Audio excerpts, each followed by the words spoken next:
pensum kapittel 1, 2, 3 og 4, altså det som andre kapittel, og 6, som jeg antar at skal lytte på i forgårs, og 8. Kapittel 5 om introduksjon, det da det pensum, men det ikke pensum til myndigheten. Og selvfølgelig det bare de delseksjonene som står i pensumavsikten, som pensum til myndigheten. Så da var tanken min at jeg kan begynne med å snakke om kapittel 68, siden jeg ikke kom til å gjøre det. Jeg flyr til USA, og jeg flyr fra Trondheim på Tyskland, og til USA på det. Så begynner å få reise ellers. Sist i kveld på samfunnet i går. Bare til 6 da, for å gjøre det skikkelig. Derfor stemmen litt i ulag i dag. Hjernen i ferd med å holde opp. I løpet av den første timen, så da må komme frem. Ja, jeg tenkte å starte da med å snakke om politisk og også. Og deretter så går vi over på repetisjon. Og da kom det en forslag om at man kanskje burde ta det i motsatt rekkefølge, siden den som for så vidt enklere i kapittel 1 og 2 enn i 3 og 4. Sånn at vi tar kapittel 4, 3, 2, 1. Hvor mange synes det en god idé? Hvor mange synes det en dårlig idé? Det var ikke sånn, altså. Ok. Da blir det 6, 8, 4, 3, 2, 1, sånn cirka.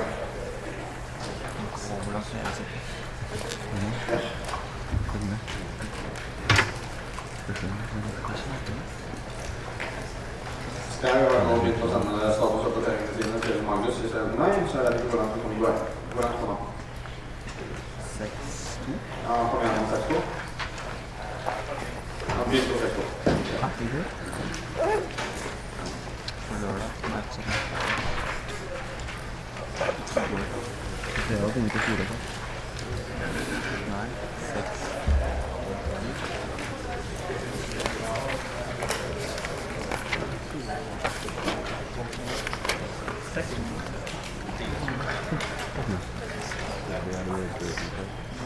Så, kapittel 6 handler da om kombinatur, altså måter å helle ting på. Det gitt en beskrivelse av en sammenheng, så hvis du finner ut hvor mange objekter oppfyller den beskrivelsen her, uten å faktisk gå gjennom og telle hver eneste en av dem. Så i 6.1 så det stort definisjon av det man forhåpentligvis har hatt på videregående. Du har produktregler som sier at hvis du skal gjøre 2 ting etter hverandre, og den første tingen kan gjøres på A forskjellige måter, og den andre tingen kan gjøres på B forskjellige måter. For eksempel, etter ryktene så bare 1 bokse, men jeg har i hvert fall 3. Så hvis jeg først skal ta på en bukse, så har jeg 3 måter å gjøre dette. Og jeg har da, som dere ser, veldig mange t-skjorter. De fleste av dem med nærmere tid. La oss si 20 litt av det. Så kan vi da multiplisere 23 med hverandre og få antall måter jeg kan klemme på. Så produktregelen sier at for en sekvens av handlinger så kan du multiplisere antall muligheter med hverandre og få totalt antall kombinasjoner. Dette forutsetter at valgene uavhengige av hverandre, altså at uansett hva du velger her, så påvirker ikke det hva du kan velge der, eller i det minste, det kan ikke påvirke antallet muligheter du har. Så hvis du veldig motopptatt, og jeg ikke og innser at man kanskje ikke burde ha en svart t-skjorte på en beige bukse, så funker ikke den foran det.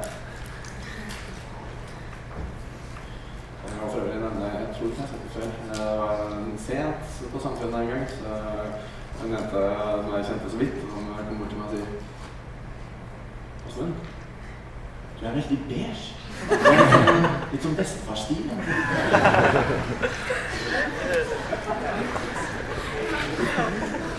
Hvis du derimot har den samme handlingen, det var én handling du skal gjøre, men det finnes alternative måter å gjøre det på, så summerer du muligheten i stedet. Så hvis du for eksempel har 3 svarte bukser og 5 blå bukser, så har du totalt 8 muligheter for å ta på en bukse. Dette burde egentlig være noe med noe mer. Det her kan du kan klemme på flere faktorer, flere ledd. Hvis du har 3 plagg du skal ha, så bare klemmer du sammen antall de 3 tallene, og hvis du har 3 farger, så summerer vi den da. Så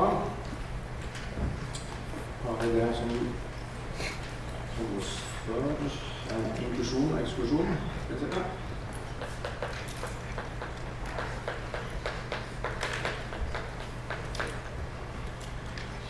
Som går ut på at hvis du har en mengde A og en mengde B, så er det jo visse muligheter for at de overlaper. Antall elementer som da er enten i A eller B, eller i begge, altså antall elementer i unionen av A og B. Det er da fristende å tenke at da kan bare addere A og B, altså antall elementer i A og B. Men problemet er at da teller vi jo de elementene her 2 ganger. For å korrigere for det faktum at det der teller elementene i snittet av de 2 mengdene 2 ganger, så må vi trekke fra størrelsen på snittet en gang. Dersom mengdene er disjunkte, altså ikke antallelementer, da er jo snittet tomt og har størrelsen 0, så da blir det faktisk antallet i A pluss antallet B. Men for å være på sikker siden, så kan man bruke den formelen her.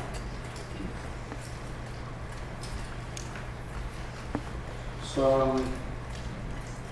ut fra det her, så kan man jo løse problemer av typen hvor mange forskjellige bilskilt kan man lage.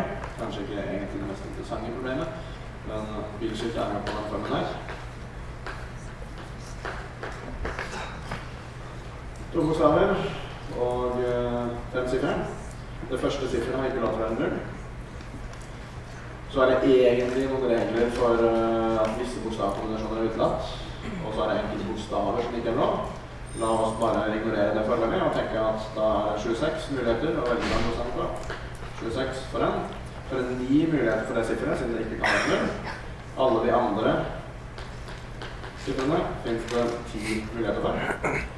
Så ja.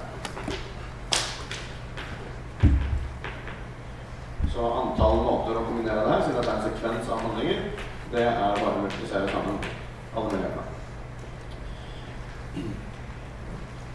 Hvis vi også ser på alle mulige kjøretøy, så er det slik at tilhengere og mopeder og sånn, de har jo bare 4 sifre.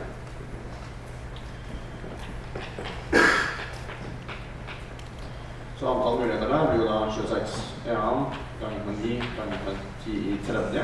Så siden et litt kjøretøy vil jo ha enten et sånt skilt, eller et sånt skilt, så kan vi da kombinere disse anvendelsene av produktregelen med summeregelen, som sier at du enten kan gjøre det på den måten, eller på den måten. Totalt antall muligheter er da summen eller 2. Så det var 6 igjen.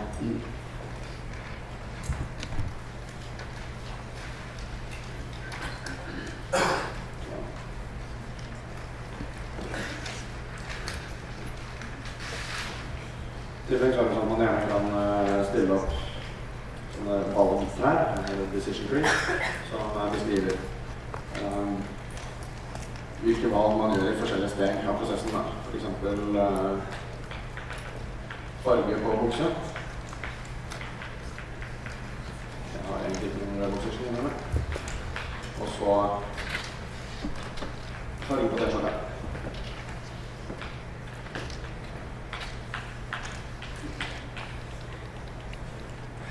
Ofte så vil det da disse mulighetene være gjentatt for hver de her gangene, men decision trees er spesielt interessante i situasjoner hvor det ikke er tilfellet, hvor valgene i de senere stegene faktisk avhenger av de tidligere valgene. Da kan du ikke nødvendigvis bruke produktregelen, med mindre du er helt sikker på at uansett hvilken bukse du velger, så finnes det eksakt 3 t-skjorter som passer med den buksa. Da er det greit at det er forskjellige t-skjorter, så lenge antallet er det samme. Hvis antallet varierer, at du har 3 som passer med den beige og 4 som passer med den blå, da kan du ikke bruke produktregelen, da kan du tegne på et sånt decision tree og se, og ganske ikke telle hvor mange muligheter får vi heretter.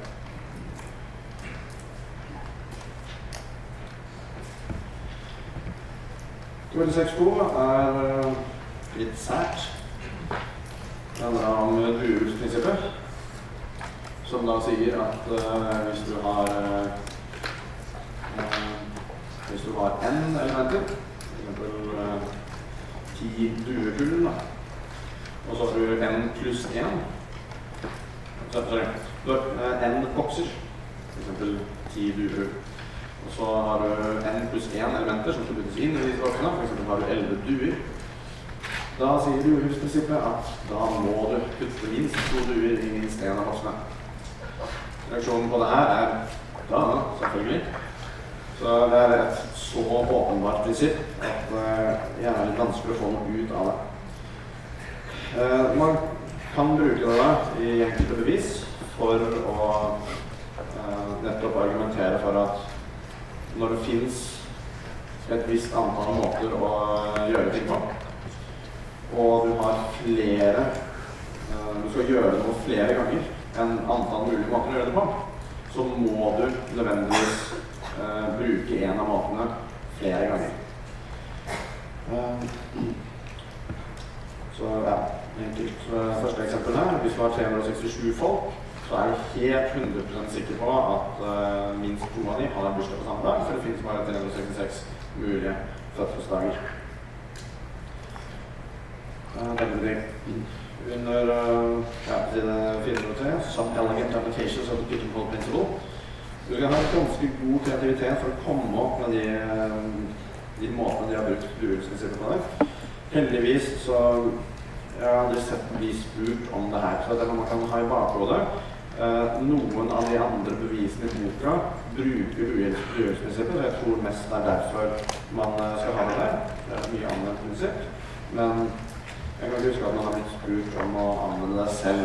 Så lenge du vet hva det så trenger du ikke å klare å komme opp med de syke anvendelsene av det. Du har også det generaliserte duehusprinsippet, som sier at hvis du har et visst antall bokser,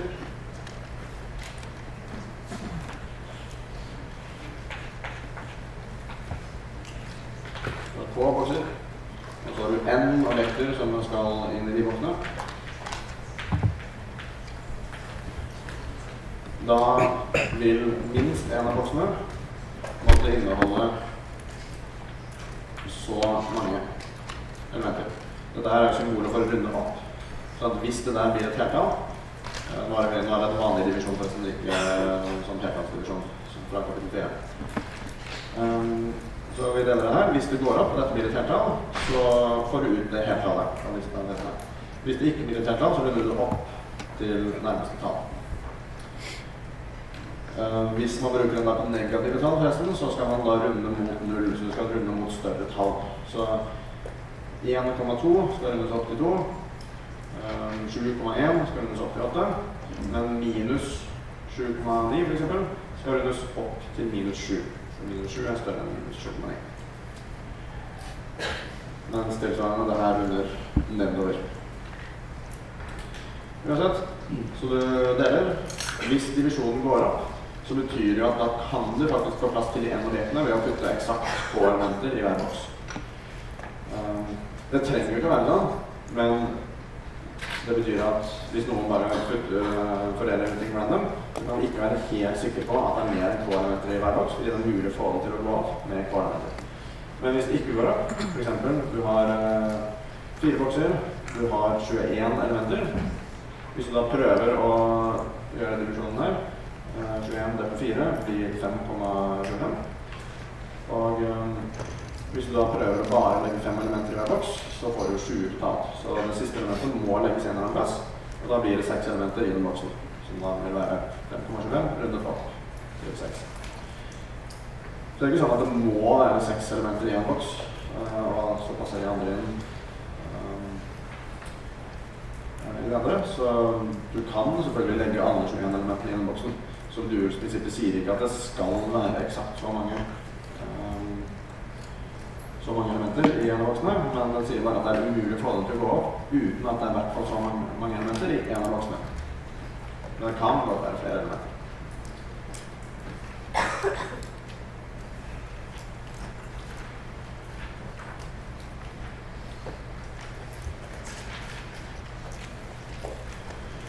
Så, 5.3. Jeg må jo gå gjennom ting litt raskere nå enn man egentlig burde, så dette er jo første gang dere hører om disse tingene, så dere får bare ta det her som lett intro til temaet, så skal jeg ta revisjonen denne gangen. Ja. Temaet her permutasjon. Permutasjon bare en fancy ord for omstokking. Så det å permutere noe, det å ganske enkelt å stokke elementene. Så når matematikere spiller poker, så stokker det og permitterer først.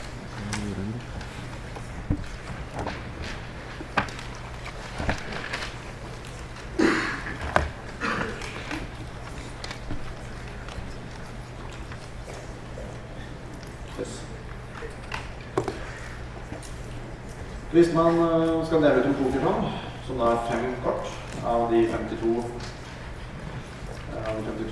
kortene i stokken, så har du 52 muligheter for kortet. Man kan enten tenke at man bare trekker tilfeldige kort fra kortstokken, eller at man stokker stokken først. Hvis man stokker stokken, så handler hvert kort på et tilfeldig plass. Så det 52 muligheter for hvilket kort som ligger først, og dermed blir delt ut først. Så det bare 51 kort igjen, så det hvilket som helst av de 51 gjenværende kortene som kan være det neste kortet. Her vi faktisk i en situasjon hvor det avhengigheter, for dersom det en sparramme som ligger først, så kan jo ikke sparrammen være kort nummer 2 også. Så hvilke kort som kan komme etter det første, det avhenger av hva det første kortet var. Men heldigvis så antallet det samme, uansett hvilket kort det her var, så det faktisk 51 gjenværende kort. Så da funker produktregler. Så det 50 gjenværende kort når du skal trekke det tredje, og 49 og 48. Så dette da antall mulige måter å lage en pokerhånd på, ut fra at du har 52 kort. Kan dette uttrykkes på en elegant og fin måte? Vel, det her ser veldig ut som starten på 52 fakultet. 52 fakultet, det jo lik produktet av alle heltallene fra 52 og nedover.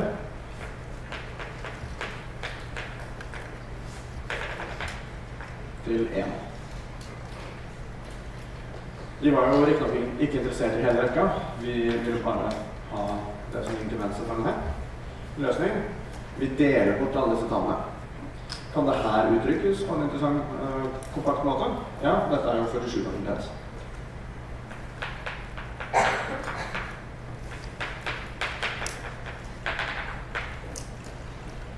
Så hvis vi bare deler de to tallene på hverandre, så får vi 52 ganger 51 ganger 50 ganger 49 ganger 48. Så dette den kompakte måten å si hvor mange måter vi kan dele ut en pokerhånd på. Hvis vi lar n være antallet kort, og r være det antallet vi skal dele ut, så vil jo det her være n minus r. Så vi kan uttrykke dette slik. Dette formelen for antall permutasjoner av r-elementer fra en samling på n-elementer. Hvis du også interessert i rekkefølge, for det denne formelen her prøver å gjøre å telle hvor mange forskjellige måter kan vi trekke ut kort på. En av mulighetene vil jo for eksempel være at du trekker spar 2, spar 3, spar 4, spar 5, spar 6. Så ligger til der du trekker en straight flush i rekkefølge til og med, uten videre.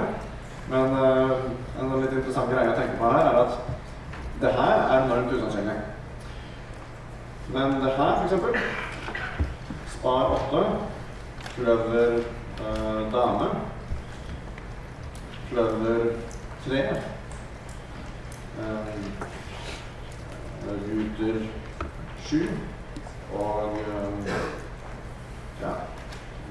ruter 2. En totalt ubrukelig hånd. Den like sannsynlig. Eller rett og slett like usannsynlig. Det å trekke akkurat den hånda der like usannsynlig som den der. Det bare det at den her blir rangert som bedre av pokersystemet. Men man tenker jo fort, jeg fikk spar 2, 3, 4, 5, 6 direkte i hånda. Fantastisk. Du kan like godt, og tenke, yes, jeg fikk spare at du prøver da, prøver 3 ut 7 år ut 2 rett i hånda, sinnssykt! Og det faktisk det. Hvis noen av dere trekker den der med en gang neste gang dere spiller poker, så må dere samles her.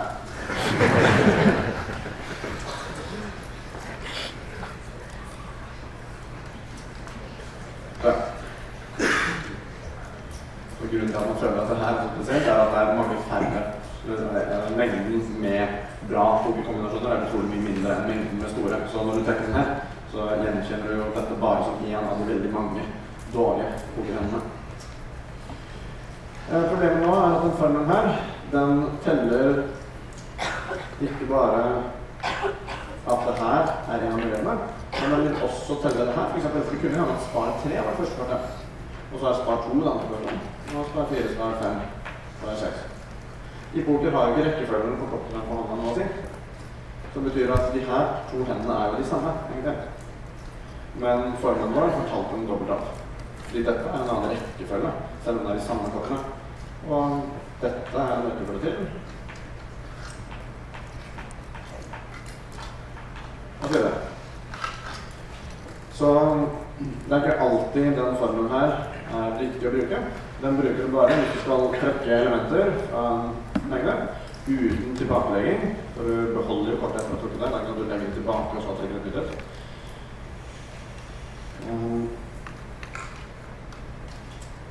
Men du kan bare bruke den hvis du er interessert i alle permutasjonene. Så den formen her kalles ofte for P av NR, leses leses N permute R. Men hvis vi da ikke ønsker å ta hensyn til til den interne rekkefølgen i det vi trekker ut, så må vi korrigere det igjen. Heldigvis så kan vi resonere oss frem til hvor mange ganger har vi talt det her for mye. Fordi vi har talt alle måtene å stokke disse 5 elementene på. Og hvor mange måter kan du stokke 5 elementer på? Jo, et hvilket som helst av de 5 kan være først, og så kommer en av de 4 igjen her, en av de 3, en av de 2, og den siste. Så dette er 5 fakultet muligheter. Og uansett hvilken kombinasjon jeg snakker om, så finnes det 5 fakultet muligheter å stokke det på. Så alle de forskjellige kortkombinasjonene er blitt talt 5 fakultet ganger. Vi bare deler bort 5 fakultet for å korrigere det. Så vi tar N permute R sammen og deler på R fakultet. Og får da N fakultet delt på R fakultet ganger med N minus R fakultet.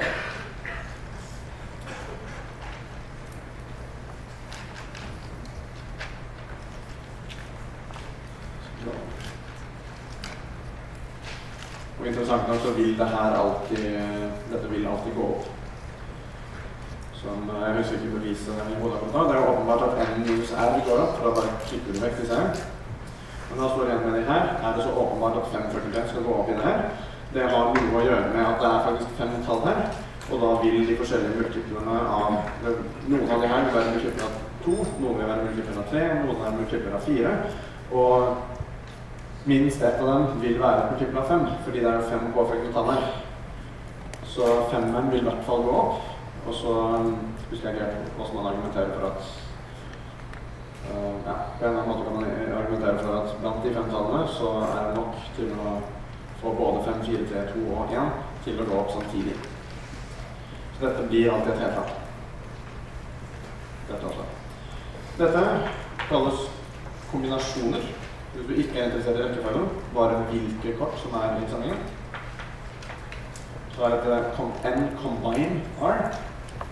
Hvis noen har spilt Half-Life, så klinger jo combine litt dårlig, men jeg kan prøve å lære med det. Dette kalles også binomial koeffisient.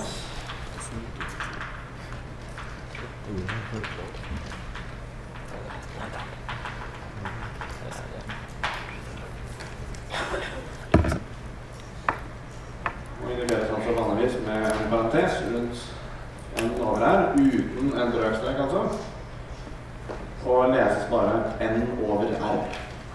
Det er antall måter å plukke R-elementer fra N. Bare husk at det er det totale antallet som står øverst, og antallet du skal plukke ut som står nederst.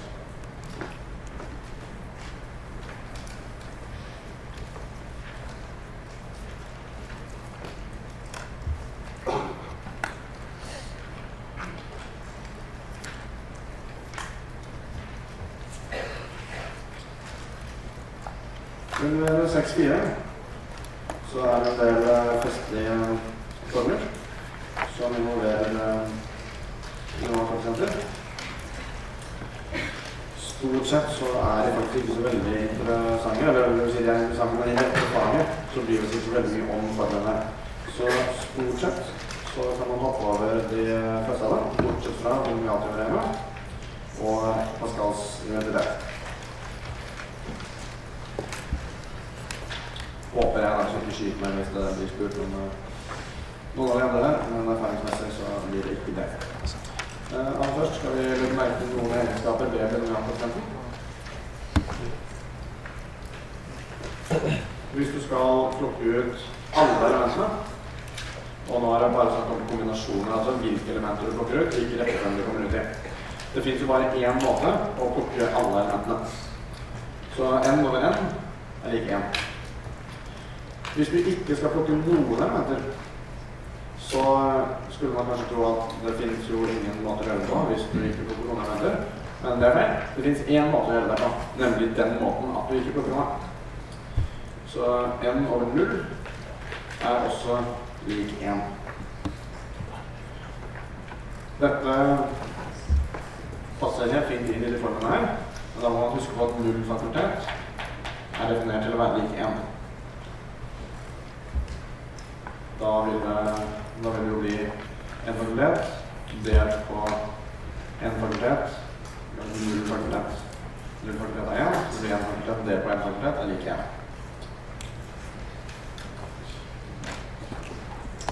Så kan man merke seg at det symmetrisk det her, så hvis man prøver å sette inn så hvis du A over B og A over A minus B, så vil det der bli A over B på B-fakultet ganget med A minus B-fakultet. Det her vil faktisk bli akkurat det samme. Vi da får du A der oppe, så blir det der A minus B-fakultet, og der står det A minus B-fakultet, altså B-fakultet. Så det blir akkurat det samme. Så det andre regelen med koeffisienten symmetrisk. Hvorfor den det? Jo, fordi det å plukke 52 kort fra en kortstokk uten å bry seg om rekkefølgen, det kan jo alternativt formulere som hvordan plukker vi de 47 kortene som skal utelates. Derfor har man altså ikke inn det. Vi først ser på Pascals identitet. Det ikke det at formen i seg selv noe vi bruker spesielt mye, men bevisformen illustrerer det som kalles combinatorial proof, kombinatorisk bevis. Så det er noe du kan benytte gjerne i forbindelse med binomialkoeffisienter, hvor beviset en argumentasjon for at du har to forskjellige former som du skal vise at like. Så argumenterer du for at disse formene teller den samme mengden med ting. Pascals identitet at binomialkoeffisienten n pluss 1 over k lik n over k minus 1 ganget med pluss n over k. Du kan bevise deg direkte ut fra formelen. Du kan bare bruke definisjonen av binomialkoeffisient, sette det der, og regne deg om til å få det der. Det litt kreativ manipulering av brøkene. Men combinatorial proof-teknikken ganske morsom. Så det vi må gjøre da, å argumentere for at den formelen her, det jo en formel som har en tolkning ut fra at den teller noe. Den forteller hvor mange måter kan du plukke to elementer hvis du har en samling på n pluss 1 elementer når du ikke bryr deg med. Den her teller også noe. Den teller hvor mange måter kan du plukke k minus 1 elementer fra n, eller i stedet plukke k elementer fra n. Så må vi argumentere for at dette to uttrykk for å telle det samme. Disse bevisene her heller ikke de enkleste å komme på. Du må være litt kreativ, og du må sette en del sånne beviser for å klare å gjøre det selv. Her er i hvert fall et eksempel på hvordan det kan gjøres. Så vi har en mengde her, som består da av n pluss 1 elementer. Og la oss plukke ut ett av elementene. Nå skal det være x. Og si at det er et spesielt element. Men det er ett av de n pluss 1 elementene. Så har du da n andre elementer i tillegg til det. N pluss 1 over k vil jo da fortelle på hvor mange måter kan man plukke k av disse elementene. Noen av måtene å plukke k-elementer på, de vil jo involvere bare elementer som ikke er x. Mens noen andre måter å plukke k-elementer på vil involvere x. Så det er klart at hver måte å plukke k-elementer på må jo enten bruke en x, eller så må den ikke bruke x. Og det finnes ingen, du kan ikke plukke ut k-elementer som både på en sånn måte at denne sammenhengen med k-elementer bruker både x og den bruker ikke x. Det går jo ikke. Så hver måte å gjøre det her på, hver måte å plukke ut k av n pluss n elementer, kan du klassifisere som enten brukte den x, eller så brukte den ikke x. Vi kan også bruke sumregelen, for vi har to alternative måter å gjøre en ting på, som ikke overlapper. Så la oss prøve å skape formler for de to mulige måtene å gjøre det på. Hvis du skal plukke ut k-elementer uten å bruke x, da kan du bare se bort fra x og tenke at ok, vi tar de n elementene som ikke er x, og plukker k-elementer dette. Formelen for det skal være. Alternativt så kan man si at vi skal plukke x. Så da velger du ut den med en gang, men da har vi allerede plukket ut ett av de k-elementene vi skal ha. Så nå skal vi bare velge k minus 1 elementer av de gjenværende n elementene. Det skal være et kombinatorisk bevis vi har argumentert for at dette er to alternative måter å telle det samme på.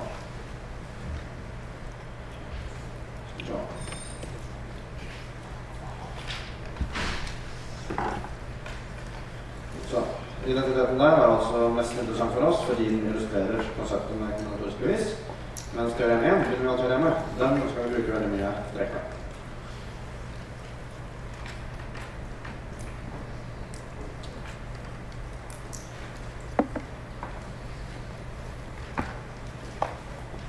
Hvis du har en sum av to elementer, og så skal du opphøye den summen i 2,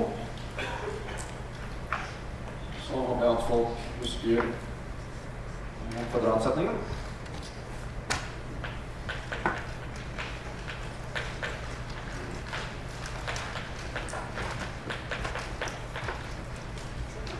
Greit da. Hva er det her nå? Hvis du opphøyer i 3, så blir det litt kjipere. Vi har ikke noen direkte huskeregler for det. Da kan vi ta ut en av a pluss b-ene, og stå igjen med a pluss b, ganget med a pluss b i annen. Og så ta det der og gange med a pluss b. Det blir litt kjipt å løse det opp, men til slutt så kommer vi da fram til a i tredje pluss 3a i annen b pluss 3a b i annen pluss b i tredje. Og hvis noen så spør om a pluss b i fjerde, så begynner vi å se på nærmeste utgang. Det her kan fort bli kjedelig. Jo mer du skal opphøye det her i, jo vanskeligere blir det. Trivialteoremet er en hurtigregel som lar deg kjapt finne ut hva disse koeffisientene for hverandre skal være. Vi kan egentlig allerede se et lite mønster her, nemlig at der står altså a opp til tredje. Vi kunne jo også skrevet b opp til 0. Der står det a i annen, b opp til første. Der står det a i første, b opp til andre. Og der står det a i nullte, b opp til tredje. Og jeg så tenker oss at det står et f-tall for å være det her. Det vil vise seg at dette mønsteret fortsetter. Så når du skal opphøye i fjerde, så vil du ha et eller annet tall ganget med a i fjerde, b i nullte, pluss et eller annet tall ganget med a i tredje, b i første, a i andre, b i andre, a i første, b i tredje, og til slutt a i nullte, b i fjerde. Så er det en fin frekvens der hvor du lar a starte på denne eksponenten, og b starte på 0, så går a-eksponenten nedover, og b-eksponenten går oppover.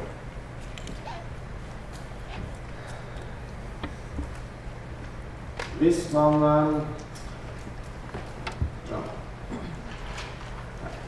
Jeg må kappe inn litt tid her, for det er veldig kult å se mønstret bak hvor disse tallene her kommer fra. Fordi hvis du ekspanderer den her til A pluss B ganger A pluss B ganger A pluss B, og så kan du på en måte nummerere A-ene og B-ene. Det er jo egentlig de samme A-ene og de samme B-ene. Du kan si dette må jeg kan gjøre hjemme.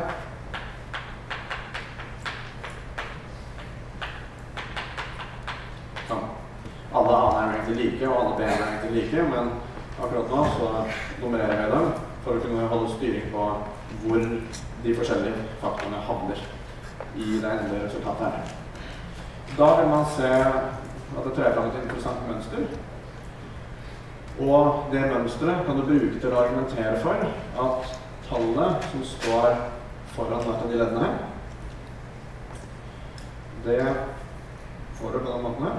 Hvis du skal opphøye n, så vil du se at for det første så har vi jo nå innsett at vi vil da ha en faktor som er a opphøyd i n, b opphøyd i 0.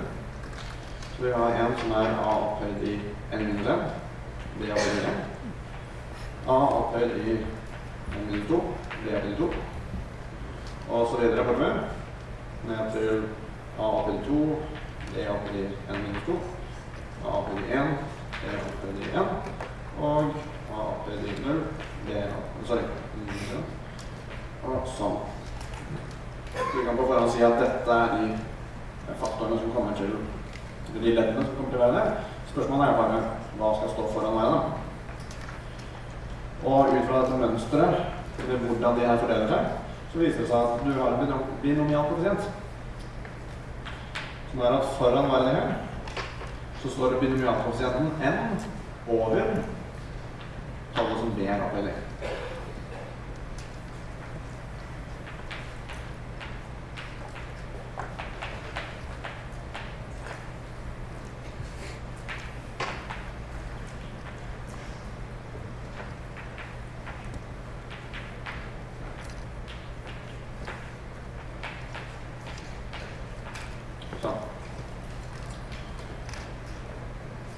Det kan hende at man glemmer seg og bruker tallet som a er opphøyd i stedet. Men det vil også funke, fordi binomialkoeffisienten er symmetrisk. Hvis du i stedet setter n over n, så er det det samme som n over 0. Hvis du i stedet her setter n over n minus 1, så er det det samme som n over 1, og så videre. Så alternativ formulering, bruk tallet som a er opphøyd i stedet. Begge deler funker. Dette gir opphavet til en svært klassisk oppgave på midtsemester. Kanskje det med eksamen.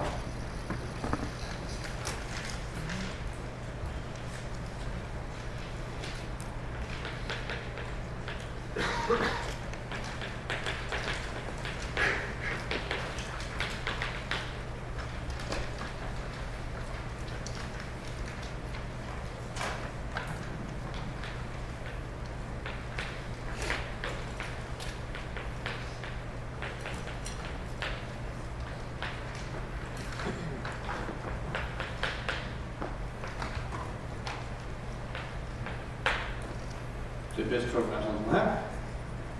Så man ønsker altså å... Dere må tenke at man skulle ha regnet ut x pluss y opphøyd i 11, og vi får jo da alle disse 12 ledd bortover. Et av de leddene vil inneholde x i fjerde, y i syvende. Du kan alltid kontrollere at summen av eksponentene skal summere til tallet ned.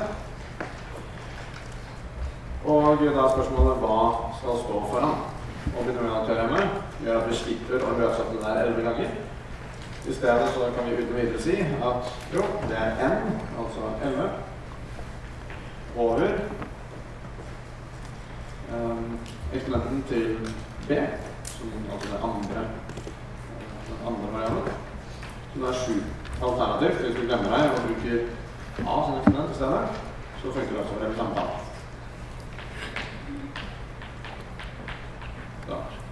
Så det er en enklere måte å bruke binomialteorem på. Den vanskelige måten, det er hvis man gjør det sånn som det her.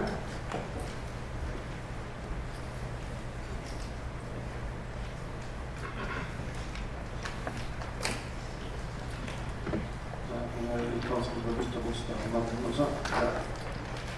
3a minus 7b i fjerde opphøyd i 25.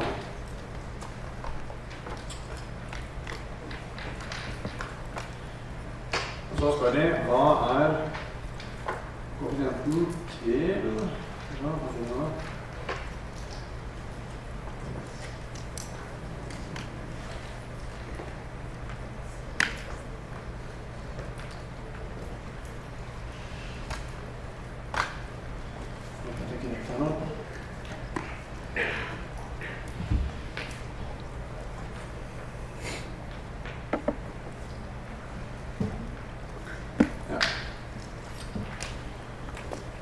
Så hvis du skulle ha løst opp det der, hva kommer til å stå foran leddet som involverer a i 15, b blir 40? Da vil man først se at det er noe som skurrer her, fordi 15 pluss 40 blir ikke 25. Så det som gjelder ja? Egentlig. Ja, så det ble veldig greit det der. 3a.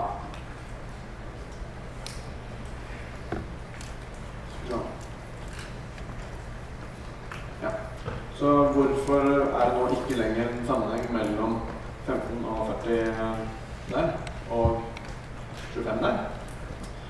Jo, sammenhengen er fortsatt. Det er bare at man blir litt lurt av det at det står eksponenter her inne også. Som jeg har sagt mange ganger før, formler som står i boka, der er det slik at variablene, de er plassholdere. Så det er ikke helt sikkert at hvis du har en av situasjonen som kan løses med en bestemt formel fra boka, og så har du en variabel som heter A, og så har du en variabel som heter B, så er det ikke sikkert at det er de samme variablene som boka har kalt for A og B. Så det som kan lønne seg å tenke på er at enhver formel i boka, der er det slik at variablene er egentlig plassholdere. Inn her kan du sette et eller annet.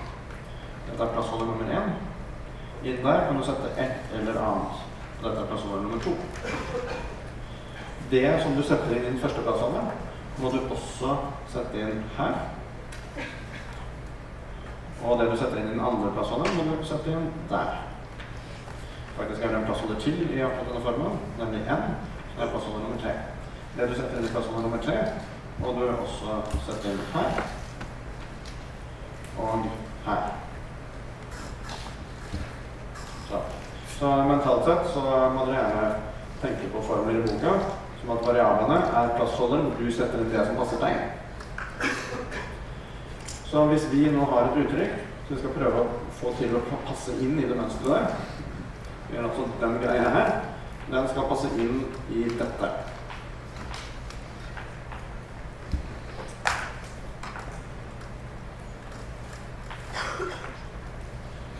I plassholder nummer 3 skal det stå 25.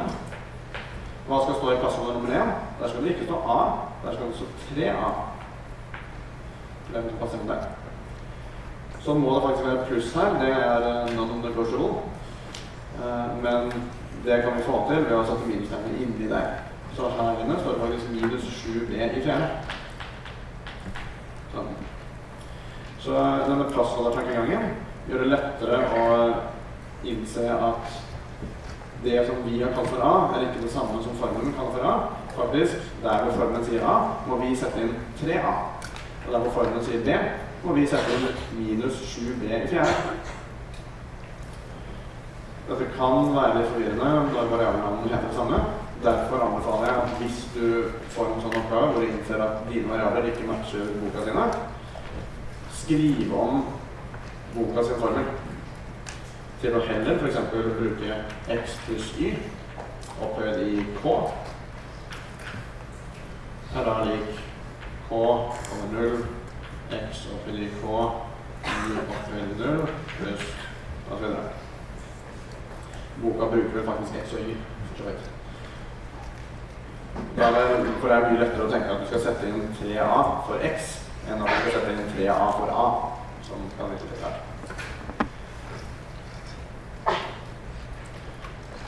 Så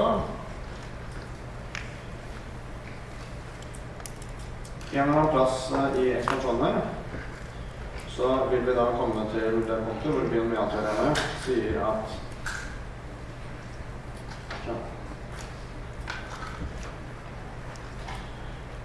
ja, det kan være litt vanskelig å se hvor den der står i rekka, så det kan lønne seg å starte rekka fra venstre, sånn at du ser mønstret i det.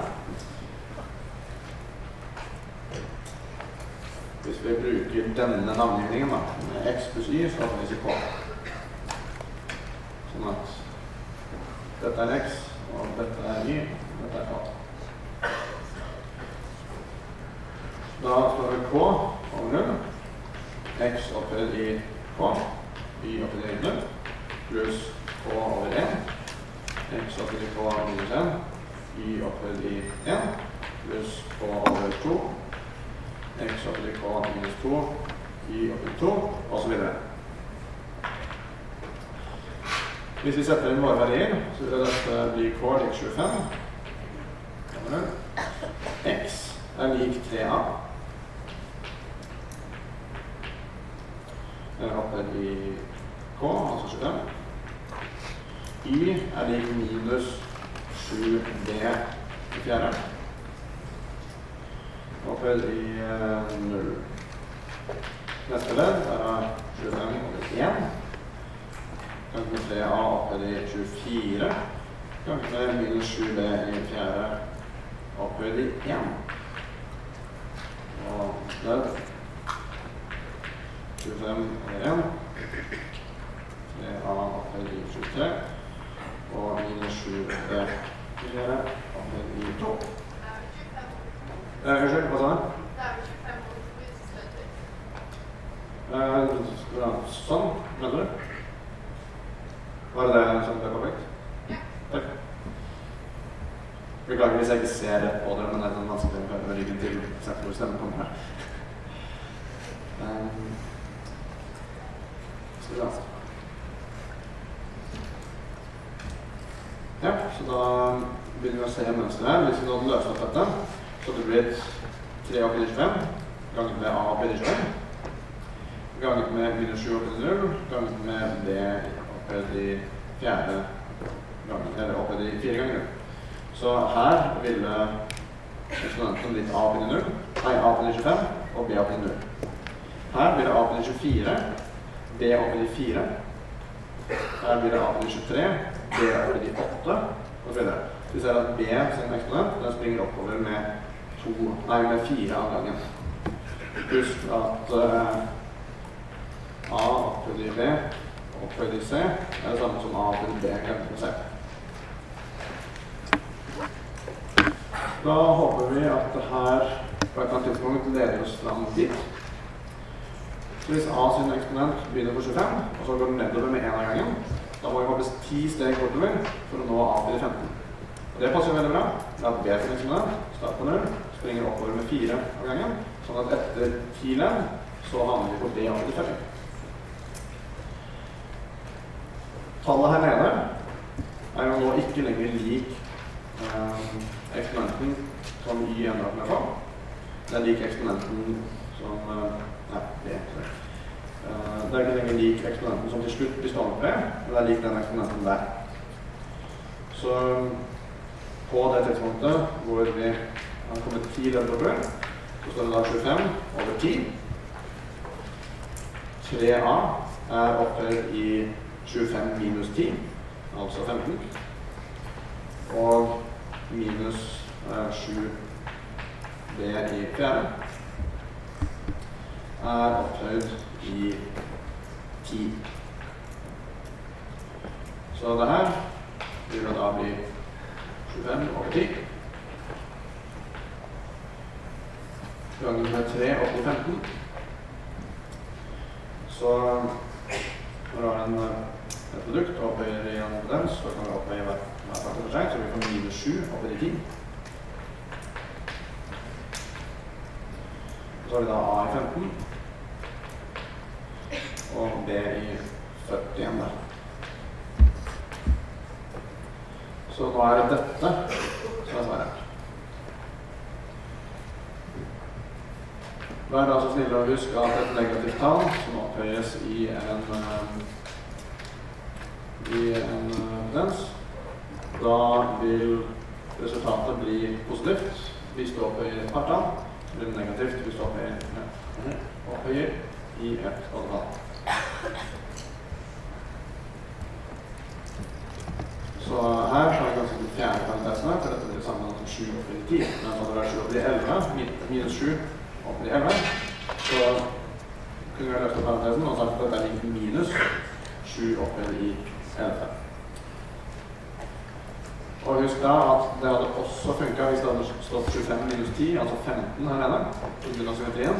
Så det kan være en luregreie i midtmesteren, hvor du faktisk har 2 riktige svar, hvor det foreslås at både det her er alternativ, og 25 over 15 er alternativ. Da er begge riktige. Ja. Skriver du det som svar, eller løser du det ut mot meg? Som regel så, i hvert fall på en midtsemesterprøve, så Nei, faktisk det varierer. På midtsemesterprogrammet så er det jo multiple choice. Så dermed kan du både risikere at det står sånn, eller at selve tallet står her. På en eksamen så ville jeg vil i hvert fall sørge for at det der oppstår en eller annen plass. Du kan løse det opp til et tall helt til slutt og sette 2 streker under det, men den der må stå der. Så man må kunne se at du har fulgt brukt teoremet og fulgt denne argumentasjonen. Da er det også mye tryggere hvis du gjør en liten tabbe og bommer på et av tallene, så får du ikke nullpoeng fordi du bare har skrevet feil tall. De ser at du tenkte rett, du bare regner feil. Det gis en god del poeng ofte, hvis man bare ser at du har tenkt riktig, så vil små regnefeil ikke være veldig problematisk. Ja, da har vi kjørt litt over tiden, tror jeg.